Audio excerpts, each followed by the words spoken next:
मनामध्ये भावना, श्रद्धा, प्रेम असेल तर माणूस 7 समुद्र पार पण जाऊ शकतो. तर आपल्या पाट्याला फक्त बंगलोरवरनं पुण्याला यायचं होतं. तुमच्या मंडळामध्ये कसे आहे ते माहीत नाही, पण आमच्या मंडळामध्ये पूर्ण काम हे अध्यक्ष बघत असतात. आल्यानंतर आपल्या बाप्पाची पहिली आरती हे आमच्या पाटलानेच घेतली होती. आमचं मंडळ जरी छोटं असलं तर परंपरा हे आम्ही चांगलंच जपतो. मंगेश बेतारे यांचे स्वागत आणि सत्कार आपले मंडळाचे अध्यक्ष बालाजी सरते.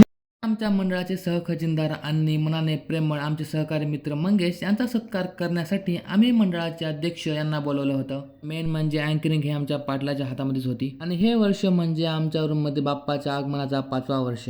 5ही वर्ष डेकोरेशन जे काम केलं होतं ते आमचे गणेश शेट यांनीच केलं होतं. तर हे कसं थोडं शेअरला सवाशेर होते, त्यामुळे आम्ही आमच्या अध्यक्षांना म्हणलं की यांचा सत्कार पण तुम्हीच करा.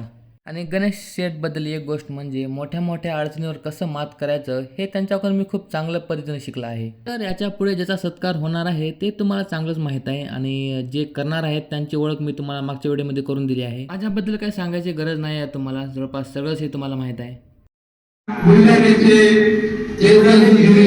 यांना मी आमंत्रित करतो, त्यांनी आम्हाला एक दस्ती आणि सत्कार करण्यात यावा. तर आमच्या रूममध्ये जर कोणी नवीन मुलगा एंट्री करत असेल तर त्याला पिकअप करण्याचं काम हे आमचे तेजस सरच करतात. मंगेश बेतारे करतील. परमेश्वर पाटील यांचं मंडळाला सहकार्य खूप आहे.